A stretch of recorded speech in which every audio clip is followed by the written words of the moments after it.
Sebelum cerita dimulai, jangan lupa like dan subscribe supaya channel ini berkembang dan dapat menyajikan cerita menarik lainnya. Aku menikmati kehangatan sofa Bludru Navy di lantai 2, sudut favoritku. Dinding-dinding di sekelilingku menampung perpaduan seni dan fungsionalitas. Rak kayu jati yang dirancang khusus memamerkan edisi pertama novel-novel berharga. Sementara tas Chanel klasik dengan rantai emasnya tergantung anggun di balik pintu kaca. Rumah ini, hasil jerih payahku dan Rian, adalah deklarasi kebebasan finansial dan selera pribadiku yang tak terkompromi. Bahkan aroma kopi dari cangkir porselen Royal Copenhagen di meja marmer Carrara terasa seperti simbol kedamaian. Namun, kedamaian itu pecah oleh suara yang tidak seharusnya ada. Bisikan-bisikan dan tawa asing terdengar dari lantai bawah, disusul derit pintu yang terbuka dan tertutup. Tubuhku menegang. Rian sedang sibuk di kantor, dan aku tidak menerima kunjungan siapapun, terutama tidak di tengah hari saat aku sedang memulihkan diri dari flu. Aku bergerak perlahan. Langkahku teredam karpet tebal, mendekati railing tangga. Dari sana, aku bisa mengawasi ruang tamu dan pintu masuk utama tanpa terlihat. 3 sosok berdiri di ambang pintu. Ibu, adik iparku misal, dan seorang pria berjas yang membawa tablet sketsa. Mereka sudah berada di dalam. Pintu depan terkunci saat terakhir kulihat. Jangan khawatir, ini kunci rahasia yang kubuat, ibu berkata. Suaranya dipenuhi nada bangga yang merayap. Dia mengayunkan gantungan kunci duplikat dengan santai, seolah-olah menunjukkan perhiasan baru. Ayu dan Rian tidak akan tahu sampai semua selesai. Napas tertahan di paru-paru. Kunci duplikat. Ibuku telah melangkahi batas privasi paling mendasar kami, merencanakan penyusupan ini di belakang punggung kami. Perasaan dikhianati menkabik-kabik. Ketenangan diriku jauh lebih menyakitkan daripada demam tertinggi sekalipun. Mereka mulai berjalan-jalan. Misal, mengenakan sepatu Gucci bermotif, mengikuti dengan mata berbinar. Ibu, dengan kalung mutiara dan tas Hermes S. Birkin kesayangannya, memimpin seperti seorang jenderal yang memeriksa wilayah taklukan. Aku sudah bilang pada Rian, dapur ini harus dirombak total, ujar ibu. Tatapannya menghina dapur open konsep serba putih dan hitamku. Dapur yang butuh waktu berbulan-bulan kurancang. Ku beli peralatan handnya, dan ku bayangkan akan menjadi tempat makan malam yang intim. Kita rombak total dapur ini, Bu. Ganti semua kabinetnya menjadi gaya country. Lebih hangat, lebih klasik. Lanjut ibu. Suaranya tak terbantahkan. Dia menoleh pada desainer yang tampak tidak nyaman. Laci-laci ini terlalu modern, warnanya pun gelap. Ganti semua, buat seperti dapur di rumahku yang dulu. Pokoknya, harus ada sentuhan keluarga. Misal tertawa, tawa yang menusuk telinga. Dapur country itu memang lebih cocok, Bu. Dapur Ayu terlalu dingin, seperti laboratorium. Betul, butuh sentuhan hangat, Bu. Aku menggigit lidah agar tidak berseru. Sentuhan hangat, itu hanyalah eufemisme untuk kontrol absolut. Mereka berdiri di sana, mengkritik setiap pilihan desainku, menghina hasil jerih payahku. Desainer itu, dengan keraguan, mencoba mengajukan pertanyaan penting. Tentu, Bu. Tetapi, apakah Nona Ayu dan Tuan Ryan sudah menyetujui desain 3D-nya? Ibu melambaikan tangan, meremehkan. Mereka hanya anak-anak. Mereka tidak mengerti selera abadi. Desainer, lanjutkan saja sesuai permintaanku. Rian tidak akan pernah menolak ibu. Dia tahu apa yang terbaik untuk keluarga. Lalu, kalimat penutup yang menyulut api kemarahan terdingin di hatiku terucap, dilontarkan dengan nada kekuasaan yang menjijikkan. Ini rumah keluarga, bukan rumahmu sendiri. Tawa penuh kepuasan kembali memenuhi ruangan. Mereka terus berdiskusi tentang biaya, material, dan jadwal pembongkaran. Aku mendengarkan setiap detail, mencatat setiap kata sebagai bukti persengkokolan mereka. Amarahku mereda, berubah menjadi ketenangan yang menakutkan. Aku tidak lagi terkejut atau terluka. Aku didorong oleh kebutuhan yang kuat untuk menegaskan kedaulatan diriku. Jika mereka ingin memainkan permainan pelanggaran batas, aku akan memenangkan permainan itu dengan aturan yang lebih cerdas. Aku mundur, kembali ke sofa. Air mata tidak tumpah. Tidak ada histeria, hanya kejelasan yang membekukan. Aku tahu Rian akan mencoba memohon perdamaian jika aku meneleponnya sekarang. Itu bukan solusi. Kedamaian tidak datang dari kompromi buta. Balas dendamku haruslah sunyi, teknis, dan tepat waktu. Aku akan membiarkan ibu menikmati ilusi kontrolnya. Biarlah dia membayar uang muka. Biarlah dia menyusun rencana pembongkaran. Aku akan membiarkan kunci duplikat itu menjadi jimat kekuatannya yang palsu. Karena segera, kunci itu akan menjadi besi tua yang tak berharga. Dan ketika mereka berkumpul di depan pintu yang tidak bisa dibuka, rasa malu mereka akan menjadi hadiah terindah bagiku. Rumah ini adalah milikku. Dan aku akan membuktikannya. Aku menjalani sisa hari itu dengan berpura-pura sakit dan lemah. Aku menerima telepon dari ibu, mendengarkan nada suaranya yang manis, dan bertanya tentang kesehatanku, suara palsu yang menutupi niatnya yang tersembunyi. Aku tahu, jika ingin berhasil, aku harus menahan diri dan bersabar. Ledakan emosi hanya akan menjadi bumerang. Ketika Rian kembali, kegelisahan langsung terlihat di wajahnya. Dia meletakkan dompet kulit Gucci-nya di meja. Tatapannya dipenuhi rasa bersalah, bahkan sebelum aku membuka mulut. Aku tahu sayang, katanya langsung, menghindari tatapanku. Ibu menelepon tadi. Dia ingin bertemu untuk membahas sedikit penyesuaian di dapur. Aku benar-benar minta maaf. Dia menekan keras sekali soal kunci itu. Bilang dia hanya ingin merasa terhubung dengan rumah kita. Aku tidak pernah berpikir dia akan benar-benar menggunakannya untuk hal sebesar ini. Kutukan terbesar Rian adalah ketidakmampuannya menolak ibu. Kasih sayangnya padaku tulus. Tetapi rasa takut dan ketaatan pada figur ibunya jauh lebih kuat. Sebuah ikatan yang mencekik Rian. Dia tidak ingin merasa terhubung. Dia ingin mengendalikan. Dia membawa desainer ke rumah kita tanpa izin dan berencana mengubahnya menjadi gaya rumah lamanya. Dia bilang, rumah ini milik keluarga. Itu berarti dia merasa memiliki hak penuh atas rumah yang kita beli dengan uang kita sendiri. Jelasku, menjaga nada bicaraku tetap rendah dan tegas. Rian tampak ngeri. Aku akan membatalkan semua rencananya. Sekarang juga, aku akan meneleponnya dan meminta kunci itu kembali. Tunggu, pintaku. Menghentikannya sebelum dia meraih ponselnya. Jangan lakukan apapun. Jangan menelepon, biarkan dia melanjutkan rencananya.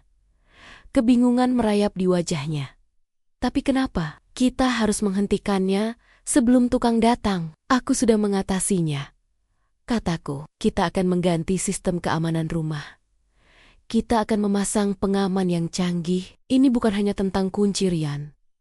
Ini tentang menegakkan batasan yang tidak bisa dilanggar lagi. Sepanjang malam, aku melakukan riset.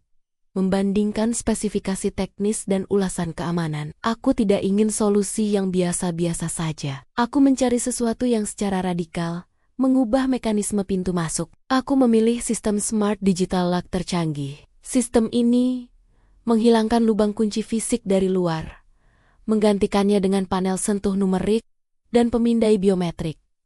Kunci duplikat ibu hanya akan menjadi hiasan logam. Pagi-pagi sekali, sebelum ibu sempat menelepon, aku sudah menghubungi layanan pemasangan darurat. Siang hari, teknisi keamanan tiba. Aku mengawasinya bekerja dengan ketelitian seorang manajer proyek. Bingkai kunci lama dilucuti, dan di tempatnya terpasang panel digital yang ramping dan modern.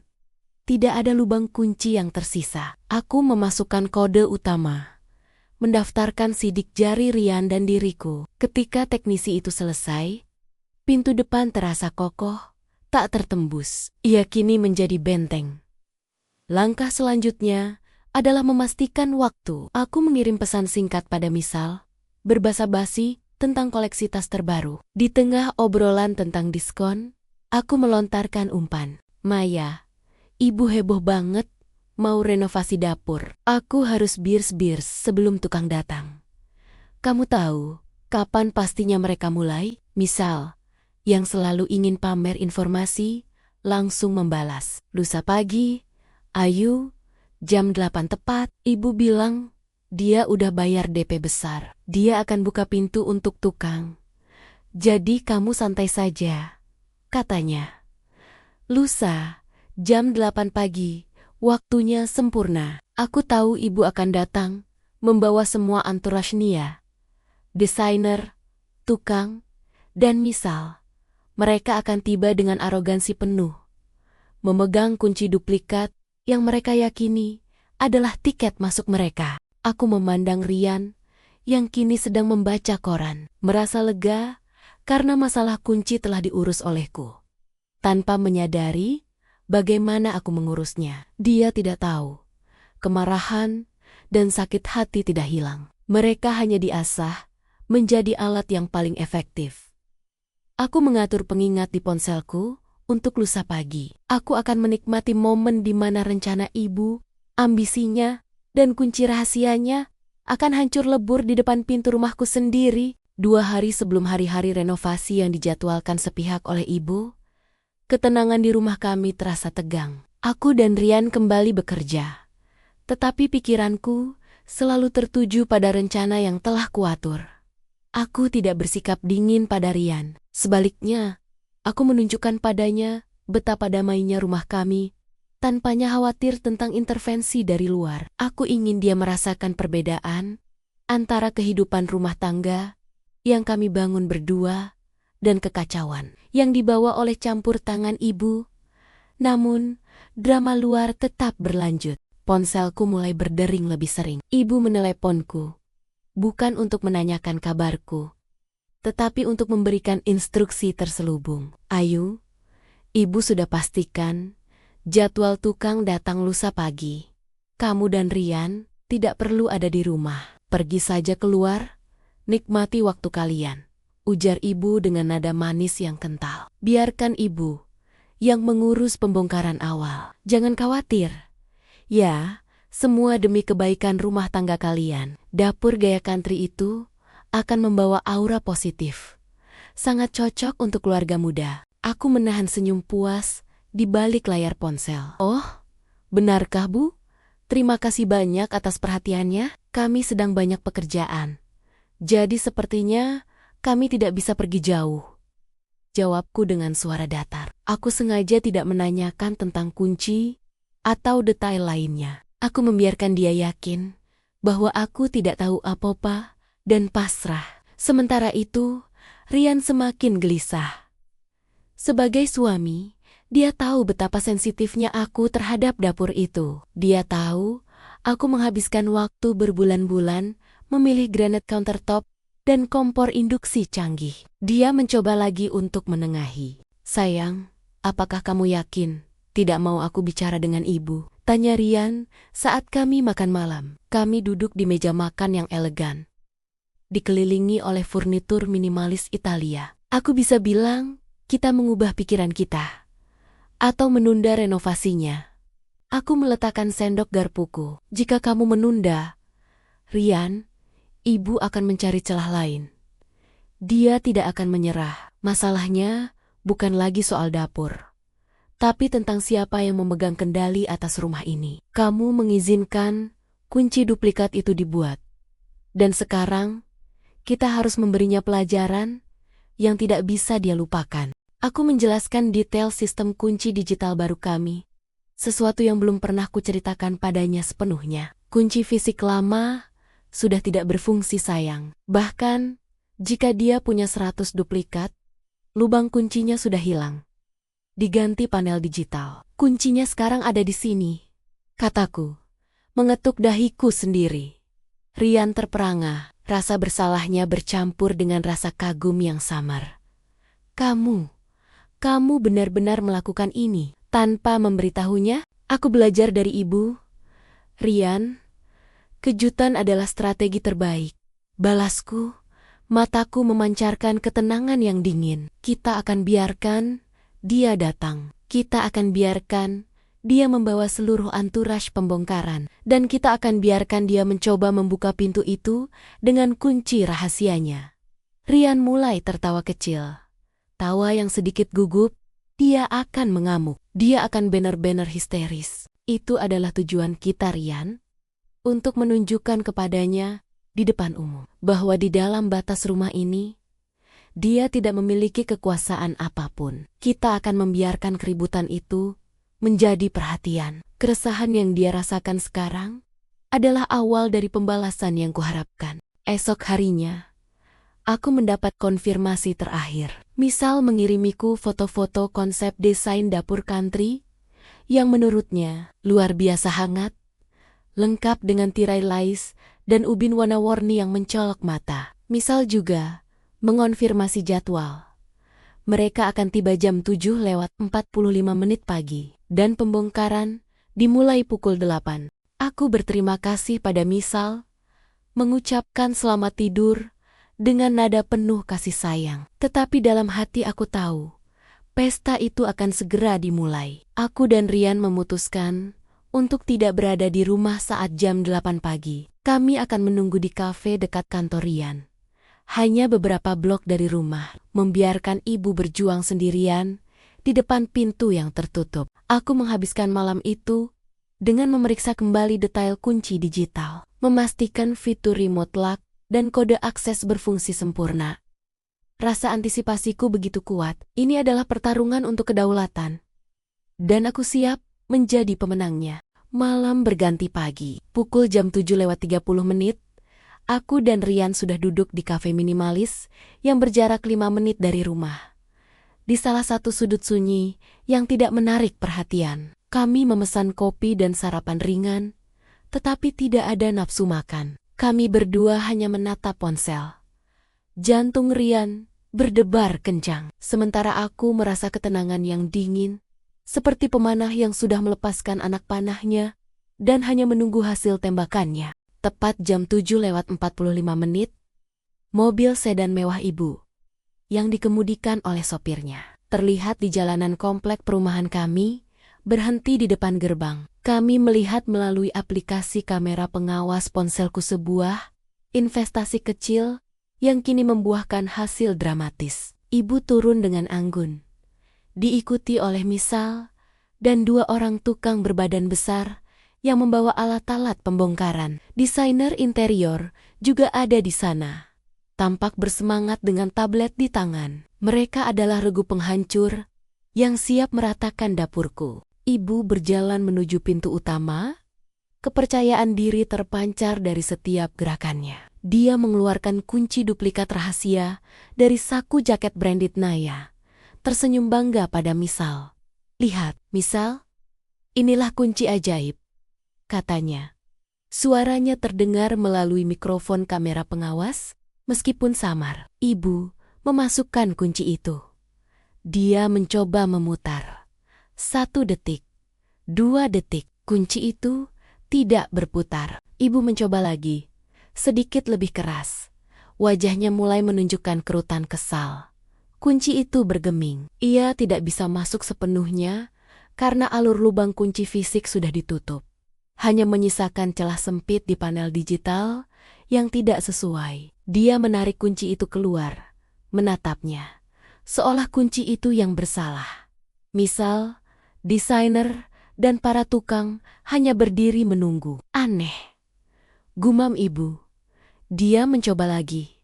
Kali ini dengan paksa. Dia menggoyang-goyangkan kunci itu. Wajahnya kini mulai memerah. Mungkin kuncinya agak macet karena jarang dipakai. Rian, di kafe, mencengkeram cangkir kopinya. "Ya ampun, dia marah sekali," bisiknya. Tangannya gemetar. "Sabar," kataku pelan, tanpa melepaskan pandanganku dari layar. Ibu mencoba kunci duplikatnya berkali-kali. Kekesalannya berubah menjadi kemarahan yang nyata. Desainer itu mulai melangkah maju, ingin melihat lebih dekat.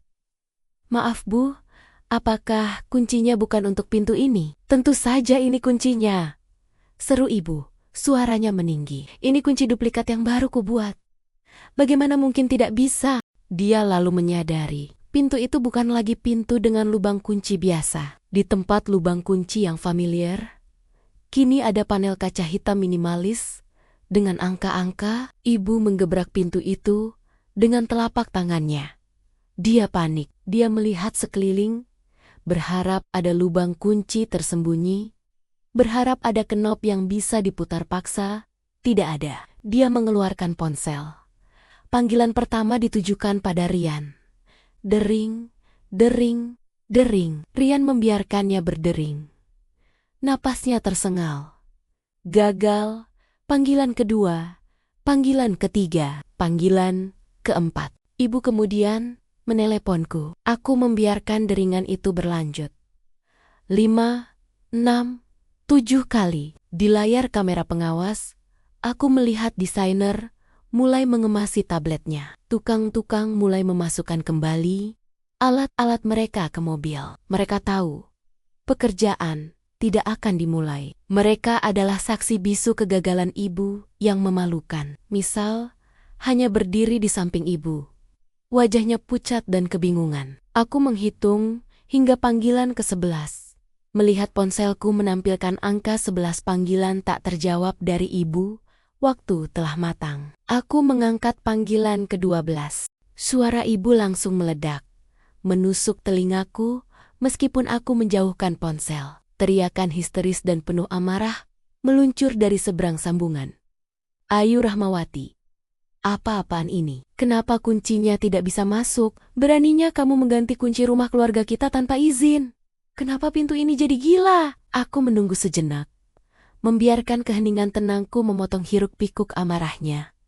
Halo ibu, kataku dengan suara lembut dan dingin. Ada apa? Kenapa ibu berteriak di telepon pagi-pagi begini? Kenapa kamu bertanya? Ada apa?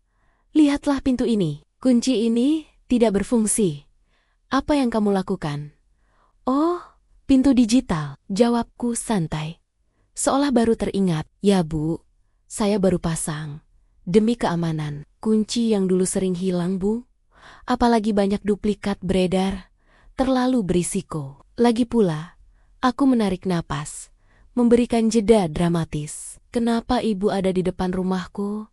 Paji-paji, sekali dengan tukang. Suara ibu tercekik. Dia terdiam, menyadari dia telah terjebak. Kunci duplikat rahasia itu, yang seharusnya memberinya kekuatan, kini justru menjadi bukti konspirasinya di depan tukang, misal, dan desainer. Balas dendamku baru saja dimulai. Keheningan di ujung telepon terasa lebih mematikan daripada teriakannya sebelumnya. Aku bisa membayangkan wajah ibu yang biasa dihiasi dengan senyum percaya diri dan lipstik Chanel merah favoritnya, kini dipenuhi rasa malu dan amarah yang terperangkap. Ibu tahu betul apa yang kulakukan di sini, katanya.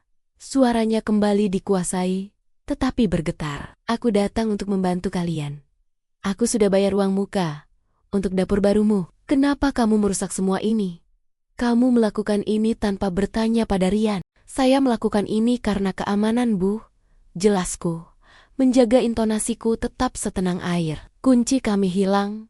Mungkin dicuri. Daripada menduplikasi kunci lama yang sudah tidak aman, saya memilih solusi permanen dan modern. Dan soal bertanya pada Ryan, sebagai pemilik bersama, saya memiliki hak penuh untuk memastikan aset kami aman dari pihak luar. Pihak luar? Raungnya, aku ibumu. Aku bukan pihak luar. Rumah ini adalah rumah keluarga. Kamu tidak punya etika. Kamu mempermalukan ibu di depan tukang dan desainer. Aku memejamkan mata sejenak, mengumpulkan semua keberanian dan rasa keadilan di hatiku. Inilah saatnya untuk membalikkan argumennya. Bu, saya juga tidak bertanya ketika Anda masuk tanpa izin, menggunakan kunci duplikat rahasia, dan mengajak desainer untuk merobohkan dapur yang sudah saya rancang.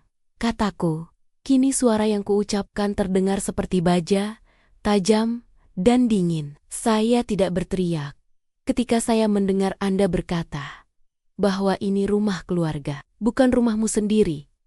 Saya memilih untuk bereaksi secara teknis dan rasional. Dengan mengganti sistem keamanan, saya tidak mempermalukan Anda. Anda yang mempermalukan diri sendiri dengan melanggar batas yang sudah saya tetapkan. Napas ibu terdengar tersengal-sengal dari mikrofon. Misal, yang berdiri di sampingnya mungkin telah mendengar segalanya. Sekarang dengarkan saya baik-baik, Bu. Lanjutku, saya menghormati Anda. Tetapi rumah ini adalah properti pribadi saya dan Rian. Anda dipersilakan berkunjung, tetapi Anda harus menelepon. Anda tidak memiliki akses tanpa izin, dan Anda tidak akan pernah memiliki kunci duplikat lagi. Pembatalan renovasi dapur akan saya urus. Saya harap desainer dan tukang itu sudah dibayar untuk waktu mereka. Kamu akan menyesal, Ayu. Ancamnya. Suaranya menjadi serak. Kamu akan melihat apa akibatnya jika kamu menentang ibu. Saya tidak menentang, Bu. Saya menegaskan batas. Semoga harimu menyenangkan. Aku mengakhiri panggilan. Rian, yang selama percakapan itu menahan napas, menghela napas panjang. Dia mencondongkan tubuh, tatapannya penuh rasa hormat yang mendalam. Wow, desisnya. Itu luar biasa. Kamu baru saja memenangkannya, sayang. Kamu melakukan hal yang benar. Aku minta maaf, karena aku pengecut soal kunci itu. Aku mengulurkan tangan, menggenggam tangannya erat-erat. Kita berdua pemilik rumah ini, Rian. Tanggung jawab untuk mempertahankan batas ada pada kita berdua. Jangan pernah lagi merasa takut untuk membela apa yang menjadi milik kita. Melalui kamera pengawas, aku melihat adegan terakhir. Ibu, dengan wajah merah padam, bergegas masuk ke mobilnya tanpa mengucapkan selamat tinggal pada Misal atau desainer. Mobil melaju kencang, meninggalkan Misal yang tampak bingung dan para tukang yang mulai pergi. Rencana pembongkaran itu hancur total, dan uang muka yang telah dibayarkan ibu kini menjadi harga untuk pelajaran yang sangat mahal. Aku mematikan aplikasi kamera pengawas. Rasa lega membanjiri diriku, diikuti oleh ketenangan yang mendalam. Kunci digital itu bukan hanya tentang keamanan fisik. Itu adalah simbol dari kedaulatan baru rumah tangga kami. Kami telah mengambil alih kendali.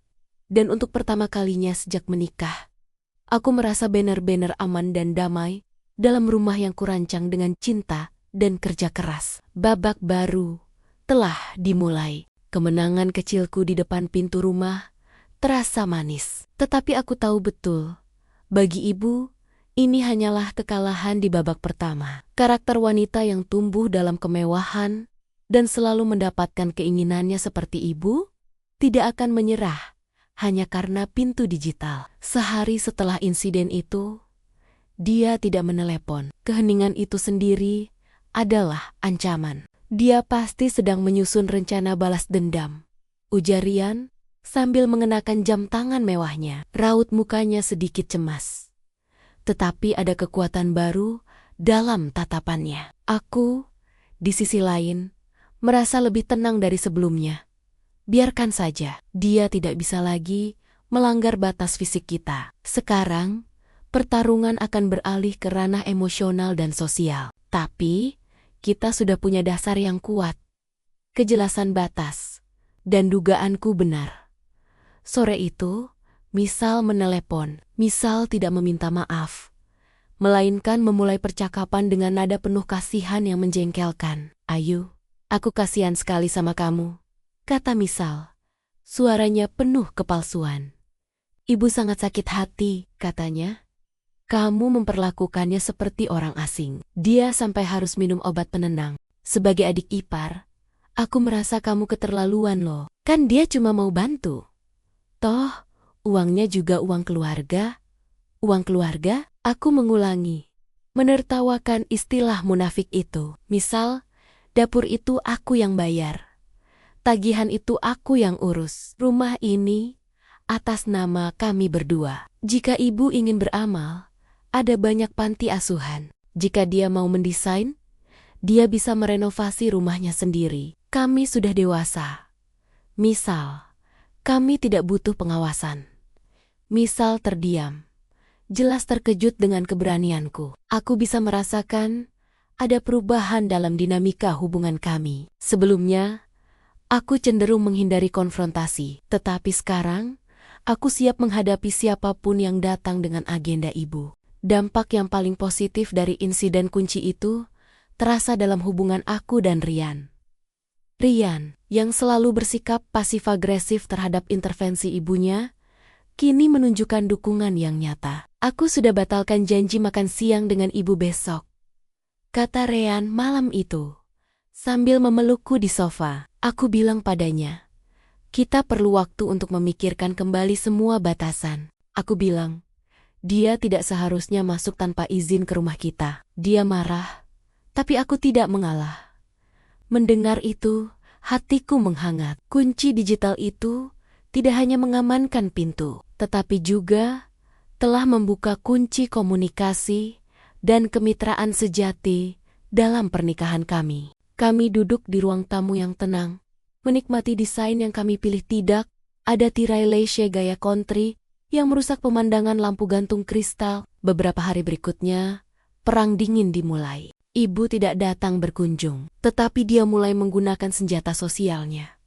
Menyebarkan cerita kepada kerabat dan teman tentang ketidakacuhan dan sifat tidak tahu terima kasih yang kumiliki. Aku tahu, ibu akan terus mencoba. Dia akan mencari celah. Apakah dia akan memengaruhi Rian dari segi finansial di perusahaan? Apakah dia akan mulai melibatkan ayah mertua? Semua itu mungkin saja terjadi. Namun, saat aku menatap panel digital hitam di pintu masuk, aku tersenyum. Ibu mungkin punya uang dan pengaruh sosial, tetapi aku punya akal, tekad, dan yang terpenting Rian, yang sekarang sudah sepenuhnya berada di sisiku. Untuk pertama kalinya, aku merasa siap menghadapi drama apapun yang akan disajikan oleh ibu di babak-babak selanjutnya. Kami telah menarik garis tegas di pasir, dan kami siap mempertahankannya. 1 minggu berlalu, tanpa adanya kontak langsung dari ibu. Keheningan yang panjang itu terasa mencekik, seperti jeda sebelum badai. Aku dan Rian menikmati privasi kami. Hubungan kami menguat dalam menghadapi musuh bersama. Namun, aku tahu, ini hanyalah ketenangan palsu. Ibu bukan tipe orang yang membiarkan diri dipermalukan di depan publik tanpa membalas. Serangan itu datang dari arah yang paling sensitif. Pekerjaan Rian. Rian adalah manajer proyek senior di sebuah perusahaan properti besar. Ayah Ryan, yang kebetulan memiliki saham minoritas di perusahaan itu, biasanya tidak ikut campur dalam operasional harian. Tapi, tiba-tiba, Rian dipanggil menghadap dewan direksi untuk meninjau kembali proyek besar yang seharusnya sudah ia tangani. Ini aneh Yu, kata Rian saat pulang. Wajahnya tampak lelah dan kebingungan. Dia melonggarkan dasinya yang berlabel Burberry dengan gelisah. Proyekku ditahan, bukan karena kinerja, tetapi katanya ada masalah dengan dukungan internal. Padahal, kinerjaku selalu di atas target. Aku merasakan lonceng alarm berbunyi keras di dalam kepalaku. Aku tahu ini adalah ulah ibu. Dia tidak bisa lagi mengganggu rumah kami. Jadi dia menyerang kedaulatan Rian di tempat kerja, area yang dia tahu sangat berharga bagi suamiku. Apakah ayahmu ada di rapat itu? Tanyaku. Ya. Ayah bahkan yang memimpin peninjauan mendadak itu. Ayah sangat profesional. Tetapi tatapannya dingin. Dia terus menekankan pentingnya harmoni keluarga dan menghormati senioritas dalam setiap keputusan. Seolah-olah dia sedang menyampaikan pesan tersembunyi. Jelas Rian, rasa frustrasinya terlihat jelas. Aku berjalan ke lemari minuman, menuangkan sparkling water untuk kami berdua. Itu pesan dari ibumu Rian. Dia tahu kamu sekarang berada di pihakku. Dia tidak bisa menyalahkanmu di depan umum. Jadi dia menggunakan pengaruh ayahmu di perusahaan untuk menciptakan masalah profesional. Dia ingin memberimu 2 pilihan, atau kamu kembali berada di bawah kendalinya, atau kariermu akan terancam. Rian menenggak minumannya. Matanya menatapku dengan putus asa. Apa yang harus kulakukan? Jika proyek ini ditarik, Karierku di perusahaan itu akan stagnan. Aku tidak bisa melawan ayah secara langsung. Tapi, aku juga tidak akan meminta maaf pada ibu. Hanya karena dia tidak bisa masuk ke rumah kami. Kita tidak akan menyerah, Rian. Kita sudah membuat kemajuan besar. Jangan biarkan rasa takut membuatmu mundur, kataku. Nada bicaraku penuh keyakinan. Ayahmu tidak akan pernah mempertaruhkan bisnis demi drama keluarga ibu. Kecuali jika ibu memberikan informasi yang salah atau mengancam reputasi ayahmu. Kita harus mencari tahu apa yang ibu katakan pada ayahmu. Aku tahu, ayah mertua sangat menjaga reputasi dan keuangan. Ibu pasti menggunakan kartu as yang bisa merusak itu. Malam itu, aku dan Rian menyusun strategi baru. Kami tidak bisa melawan ibu dengan emosi.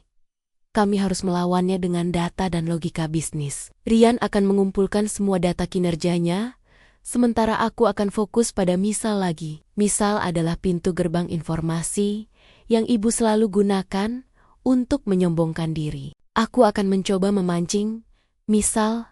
Besok, aku akan bertanya tentang obat penenang ibu yang Misal sebutkan sebelumnya, dan mencoba mengorek informasi tentang percakapan ayah dan ibu. Rencanaku. Rian mencium keningku. Aku percaya padamu, Yu. Kamu lebih tenang dan lebih cerdas dalam menghadapi ini daripadaku. Dulu, aku hanya akan menyerah. Sekarang, aku akan berdiri di sisimu.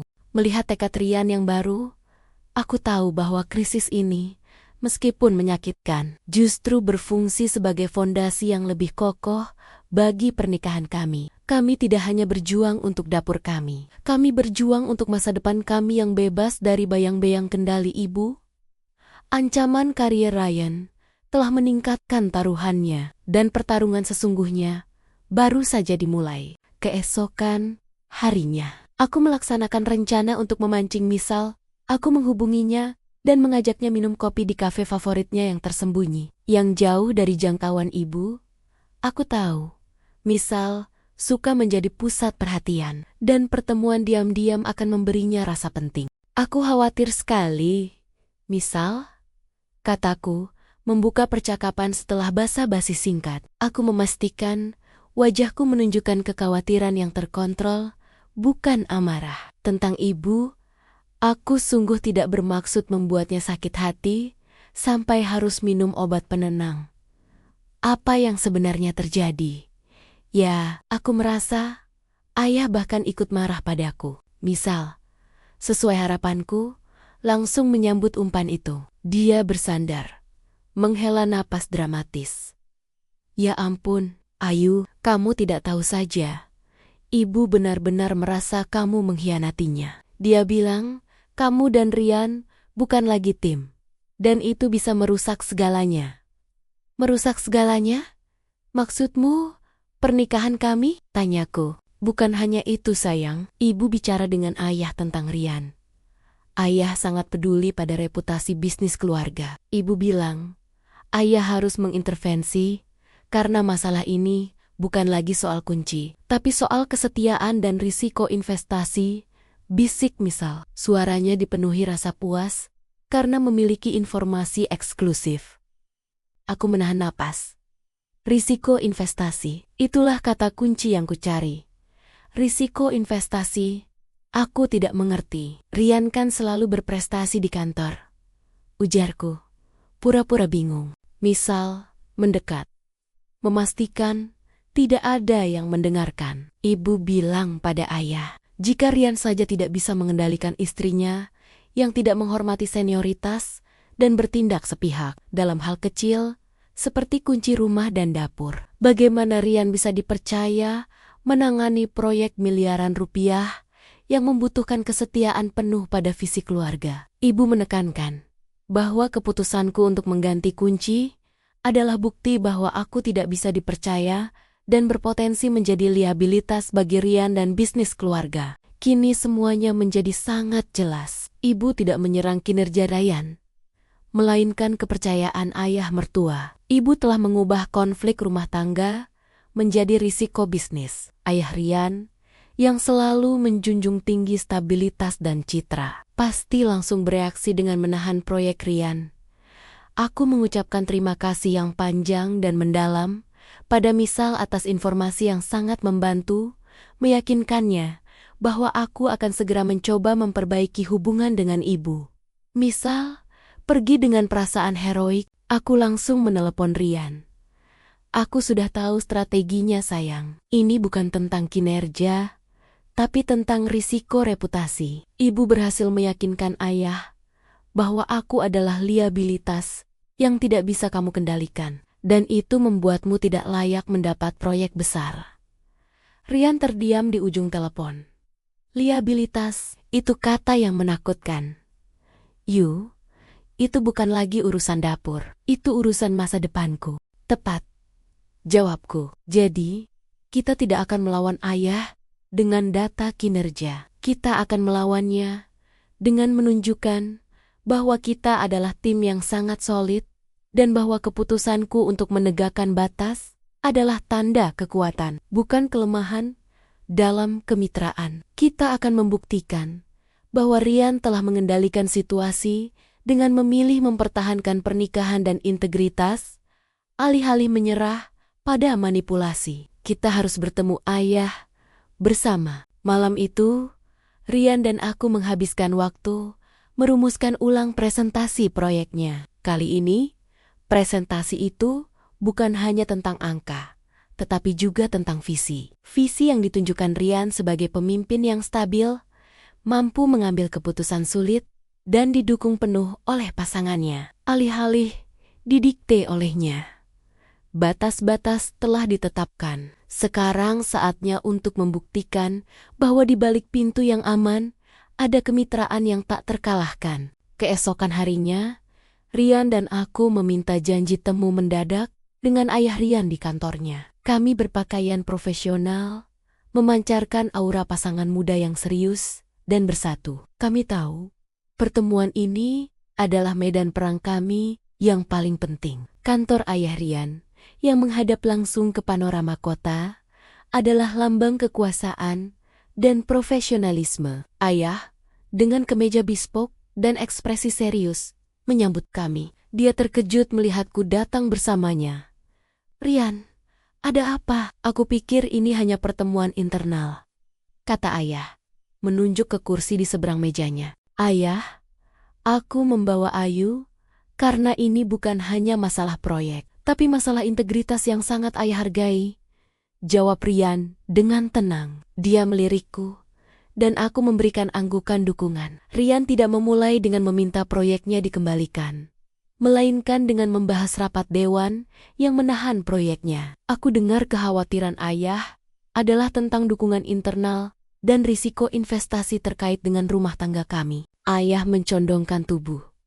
Tatapannya dingin. Ya, Nak, ayah sangat menghargai stabilitas. Ibumu mengatakan bahwa istrimu, Ayu, telah menunjukkan kurangnya rasa hormat terhadap keluarga dan bertindak sepihak. Bagaimana ayah bisa mempercayaimu dengan investasi ratusan miliar jika kamu tidak bisa mengendalikan masalah di rumah?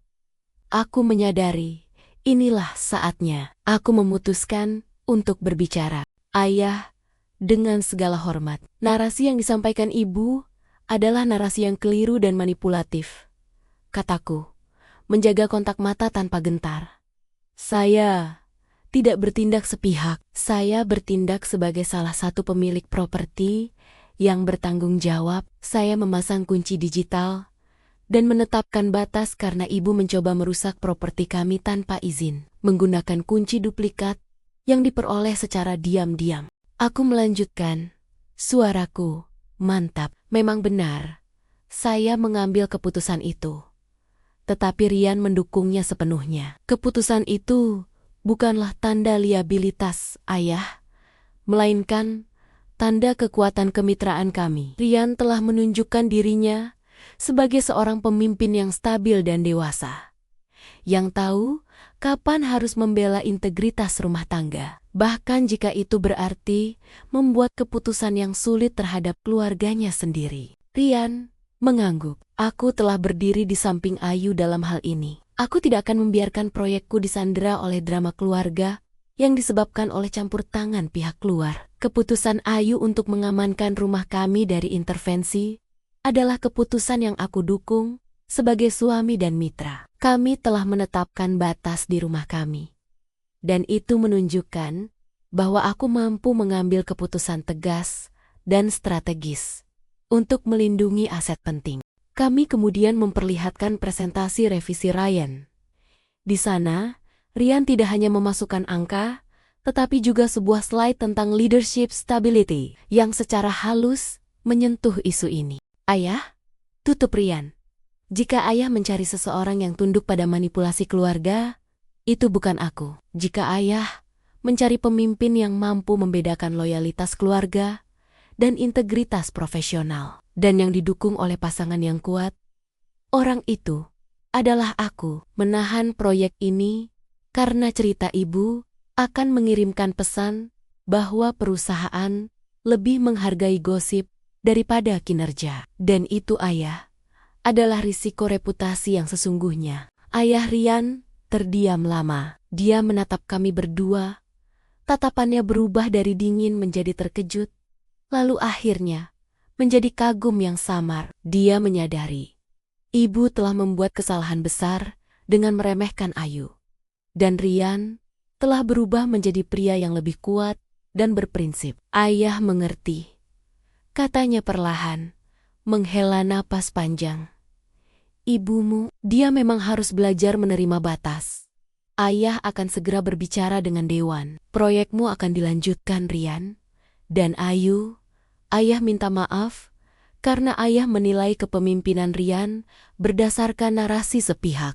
Kami meninggalkan kantor ayah dengan rasa kemenangan yang jauh lebih besar daripada insiden kunci digital. Kali ini, kami telah memenangkan kedaulatan. Bukan hanya di pintu rumah kami, tetapi di mata Dewan dan yang terpenting di mata ayah Ryan. Perjuangan kami telah mengubah krisis menjadi kesempatan untuk membuktikan persatuan sejati kami. Setelah kemenangan di kantor ayah Ryan, ketenangan akhirnya menyelimuti rumah kami. Proyek Ryan dilanjutkan tanpa hambatan, dan ayah Ryan, melalui manajernya, mengirimkan catatan singkat kepada Ryan yang menyatakan kekagumannya atas pendekatan strategis yang matang.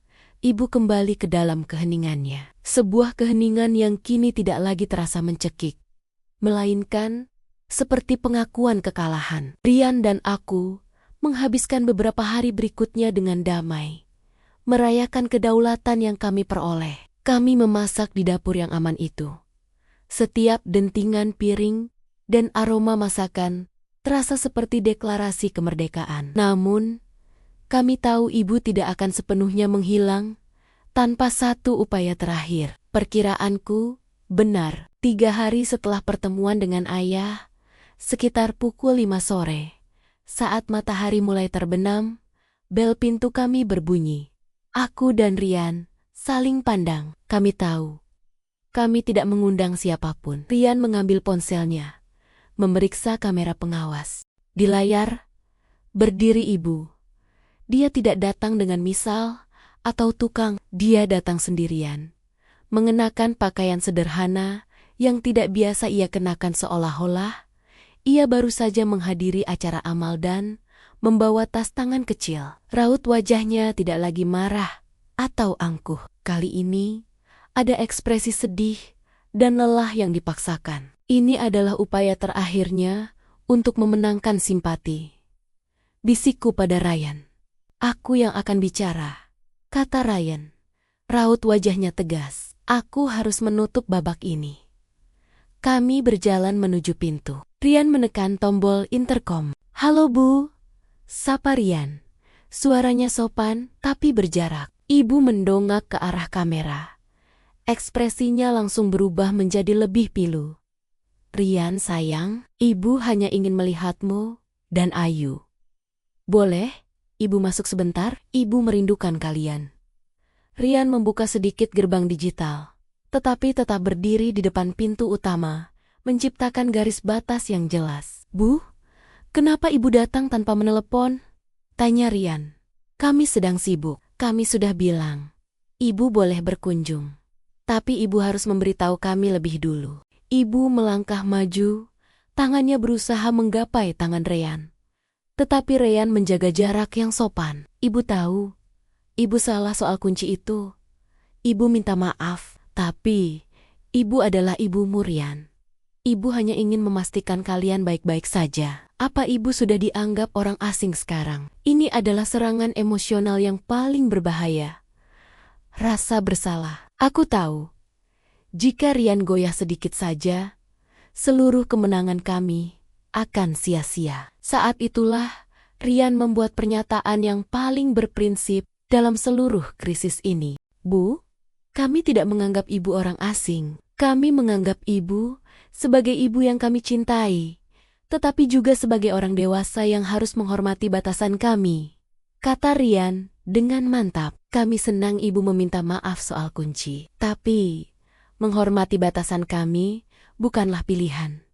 Itu adalah syarat untuk memiliki hubungan yang sehat. Ryan menoleh ke arahku, menggenggam tanganku, dan kembali menatap ibunya. Ayu bukan liabilitas, Bu. Ayu adalah mitraku, dan dia adalah kekuatan terbesar yang kumiliki. Kami adalah tim. Kami memutuskan bahwa kami akan mengunjungi ibu di rumah ibu, dan kami akan menelepon ibu seminggu sebelumnya untuk kunjungan apapun di sini. Aturan ini berlaku untuk semua orang, termasuk kami berdua. Ibu terdiam.